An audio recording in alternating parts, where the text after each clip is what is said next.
इसके पूर्व मानस मर्मज्ञ जो सम्मेलन चल रहा है उसमें आज की इस क्रम की अंतिम चर्चा के लिए मैं पूज्य राम स्नेही जी महाराज से वृंदावन से जो हमारे बीच पधारे हैं उनसे आग्रह करूंगा कि वो संक्षिप्त में हमें रसपान कराएं भगवान की कथा का। आज के इस मानस मर्मज्ञ सम्मेलन के माध्यम से हम एक बार फिर भगवान की कथा से जुड़ें। पूज्य श्री राम स्नेही जी महाराज, वृंदावन धाम। हरि ओम तत्सत्। श्रीमते रामचंद्राय नमः। याक्षय्यं बीजमेकं जगदखिलगिरां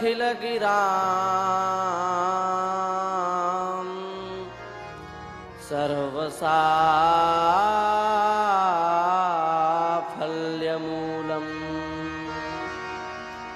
या रम्यस्निग्धवर्णा मृदुमधुरपदा लङ्कृते श्लिष्यमाणा। या छन्दः सूत्रबद्धा विविधरसगुणा भूरिभावान्विताया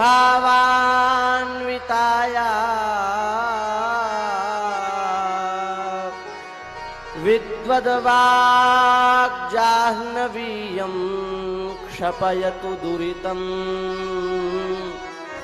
सर्वदा शर्मदानः। उल्लङ्घ्य सिन्धो सलिलं सलीलं यशोकवह्निं जनकात्मजाया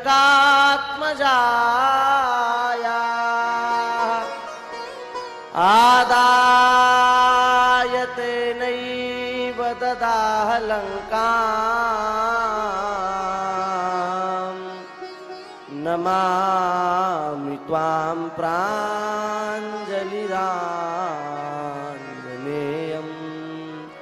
श्री सीतारामचंद्र भगवान की, श्री बागेश्वर बालाजी महाराज की, श्री बागेश्वर धाम सरकार की जय जय। श्री सीताराम।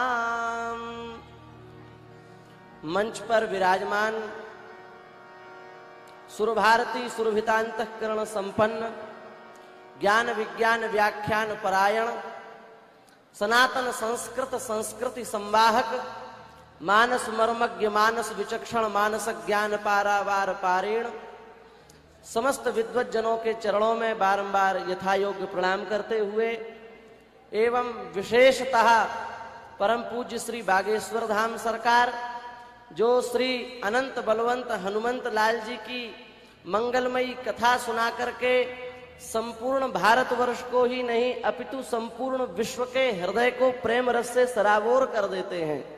इतना ही नहीं, संपूर्ण भारतवर्ष में हिंदू राष्ट्र बनाने का जिन्होंने सुदृढ़ संकल्प लिया है, ऐसे परम पूज्य श्री बागेश्वर धाम सरकार के चरणों में बारंबार प्रणाम करते हुए उन्हीं के अत्यंत सन्निकट विराजमान वृंदावन धाम में वैजयंती माला की सुगंधि को संपूर्ण विश्व में सुरभित करने वाले, जिनके मुखारविंद से आप सभी लोग वर्तमान समय में श्री हनुमंत कथा श्रवण कर रहे हैं, जो हनुमंत कथा सकल कलामृत वर्षिणी, सकल प्रेम पीयूष वर्षिणी,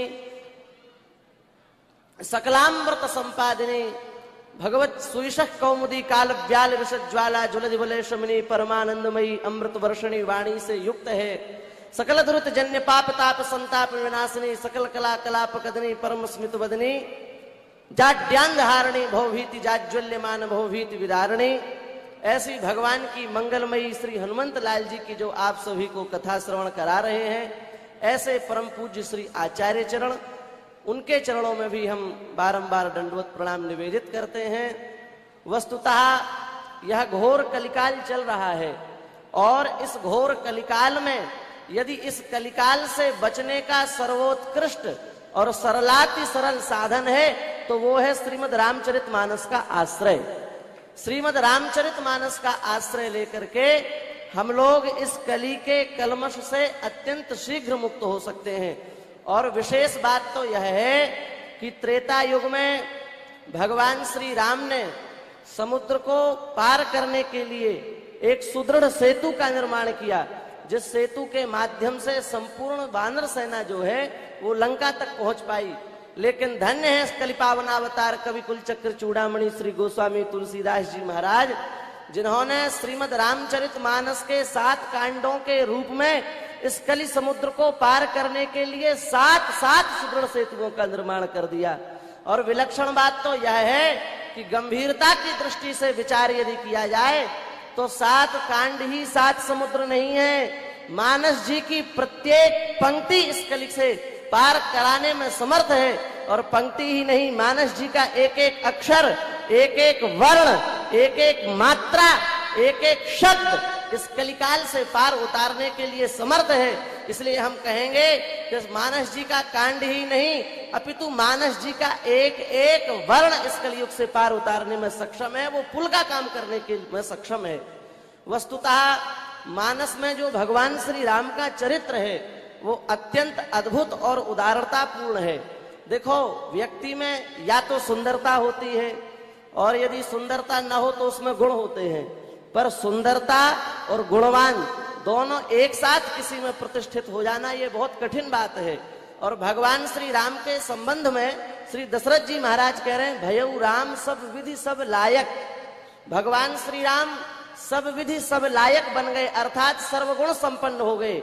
उनकी सुंदरता ऐसी कि दंडकारण्य में रहने वाले अमलात्मा विमलात्मा महात्मा कंदमूल फलासी धृत नियम गौरवशाली महात्माओं ने जब उनकी सुंदरता को देखा तो वे कंदमूल फलाशी हैं, हजारों वर्षों तक ध्यान धारणा समाधि प्राणायाम के द्वारा अपने इंद्रियों को नियंत्रित करते हैं। उनका मन भूल करके भी विषयों में नहीं जाता, पर जब वे भगवान श्री रामचंद्र जी के मुख चकोर का दर्शन करते हैं तो वे मुखचंद्र का दर्शन करते हैं तो वे चकोर बन करके उनकी अमृतमयी जो मुख कमल है, अमृतमय जो मुख कमल है उसका दर्शन करके रह जाते हैं। ये उनका सौंदर्य है। और सौंदर्य होने के साथ साथ गुणवान ऐसे कि उनके परम पूज्य पिता ही कह रहे हैं, भयउ राम सब विधि सब लायक। और गुणवान बनने के लिए क्या करना पड़ेगा? गुणवान बनने के लिए शास्त्रों में 8 बातें बताई गई हैं। पितृभक्ति, मातृभक्ति, गुरु भक्ति, देश भक्ति, समाज भक्ति, भ्रातृभक्ति, पत्नी प्रेम, ब्राह्मण प्रेम, ये 8 बातें जिसमें होती हैं वही सब लायक बन सकता है। और राम जी के संपूर्ण जीवन चरित्र में यदि ये 8 बातें आप घटा करके देखेंगे तो अक्षरशः घट जाएंगी। राम जी का पितृ प्रेम कैसा है?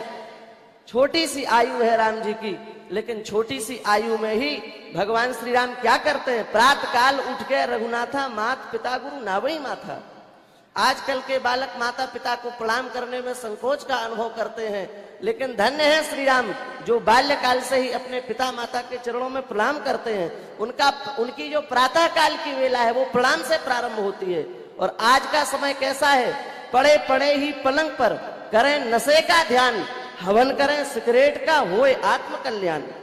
ये आज के युवाओं की धारणा बन गई है। लेकिन राम जी का आप चरित्र उठा करके देखें, जब वनवास होने का समय आया है और कैकेयी माता के मन में संदेह हुआ है कि राम जी वन जाएंगे कि नहीं जाएंगे, इनको वन जाने की सूचना देनी चाहिए कि नहीं देनी चाहिए, वहां श्री राम जी कह रहे हैं, लक्ष्मीश चंद्रादपे यात्वा हिमवान वा हिमम त्यजेत अतियात सागरो लंकाम न प्रतिज्ञाम हम पितुहु। चंद्रमा अपनी चंद्रिका का कदाचित त्याग कर सकता है, हिमालय अपने शीतलता का कदाचित त्याग कर सकता है, सागर भी अपनी मर्यादा का कदाचित अतिक्रमण कर सकता है, पर राम अपनी पिता की प्रतिज्ञा को अधूरा नहीं रख सकता। राम अपनी प्रतिज्ञा, अपने पिता की प्रतिज्ञा के पालन का निर्वाह अवश्य करेगा। ये श्री राम जी की पितृभक्ति है। इसी प्रकार से श्री राम जी की मातृभक्ति कितनी अनुपम होगी, उनका अपनी सौतेली माता कैकेयी के प्रति कैसा भाव है कि जब वे चित्रकूट में पहुंचे तो गुरुजी भी आए हैं, तीनों माताएं भी आई हैं और प्रजा के वृद्धजन भी आए हैं, लेकिन भगवान श्री राम सबसे पहले अपनी कैकेयी माता से मिले। प्रथम राम भेंटी कैकेयी सरल स्वभाव भगतिमति भेई। भगवान सबसे पहले कैकेयी माता से मिले हैं और जब वहां अयोध्या वापस गए हैं तो वहां भी भगवान ने सबसे पहले कैकेयी माता से ही भेंट की। ये भगवान श्री, जब माता के प्रति भगवान श्री राम की ऐसी भक्ति है तो अपनी माता के प्रति उनकी कैसी भक्ति होगी, इसका वर्णन करने की सामर्थ्य शब्दों में कहां है। इसी प्रकार से अब समय का बड़ा अभाव है, इसलिए हम केवल आपको एक दृष्टि दे रहे हैं। श्री राम जी की गुरु भक्ति का आप विचार करिए। गोस्वामी जी लिख रहे, जास त्रास डर कह डर होई, भजन प्रभाव दिखावई सोई। जिसके डर से डर भी डर जाता है वे भगवान श्री रामचंद्र। जब विलंब हो जाता है विचरण करने में जनकपुरी का, तो मन में सकुचाते हैं कि विश्वामित्र जी के सन्मुख जाएंगे तो वो हमें क्या कहेंगे। ये गुरु भक्ति है राम जी की। इसी प्रकार से राम जी का प्रजा प्रेम आप देखिए, राम जी की देशभक्ति आप देखिए। जब लंका पहुंचे हैं और सोने की लंका को भगवान ने जीता है, विभीषण जी ने कहा कि हे भगवान, अब तो ये लंका आपकी ही है, क्योंकि आपने ही इस पर विजय प्राप्त की है। तो राम जी ने वहां कहा, अपि स्वर्णमयी लंका न मे लक्ष्मण रोचते, जननी जन्मभूमिश्च स्वर्गादपि गरीयसी। व्याख्यान का समय नहीं है, इतने से आप इस बात को समझ सकते हैं कि राम जी में कैसी अपने देश के प्रति भक्ति है। और इसी प्रकार से राम जी का बंधु प्रेम है। भगवान श्री राम ने विचार किया कि लक्ष्मण जी ने हमारा साथ कभी नहीं छोड़ा, इसलिए हमको भी लक्ष्मण जी का कभी साथ नहीं छोड़ना चाहिए। और जब श्री रामचंद्र जी पुष्प वाटिका में गए हैं तो पुष्प वाटिका के समय रामचंद्र जी इस बात को जानते हैं कि वहां श्री सीता जी पधारने वाली हैं, लेकिन फिर भी लक्ष्मण जी को साथ में लेकर के गए कि लक्ष्मण जी सदा हमारे साथ में रहे, तो इस समय भी लक्ष्मण जी को साथ रहना चाहिए। और भगवान श्री राम इस बात को भी जानते हैं कि वहां श्री उर्मिला जी भी आने वाली हैं और लक्ष्मण जी को हम वहां, सीता जी का और लक्ष्मण जी को वहां उर्मिला जी का दर्शन हो जाएगा। और इस भाव को गोस्वामी तुलसीदास जी महाराज अत्यंत संक्षिप्त रूप में कह रहे हैं, तात जनक तनया यह सोई, धनुष यज्ञ जिहि कारण होई। तात जनक तनया, हे लक्ष्मण, ये जनक तनया उर्मिला है। और लक्ष्मण जी इशारा करते हैं कि इनके बगल में ये कौन है, बोले यह सोई धनुष यज्ञ जिहि कारण हुई। ये विदेह नंदिनी श्री जानकी जी हैं, जिनके कारण यह धनुष यज्ञ हो रहा है। इस प्रकार से श्री राम जी के बंधु प्रेम को देखा जा सकता है। समय अत्यंत कम है और भाव की उत्ताल तरंगें आ रही हैं, लेकिन हम सभी भावों को श्री हनुमान जी महाराज के चरणों में समर्पित करते हुए, सभी ज्येष्ठ श्रेष्ठ महापुरुषों के चरणों में प्रणाम करते हुए अपनी वाणी को विराम देते हैं।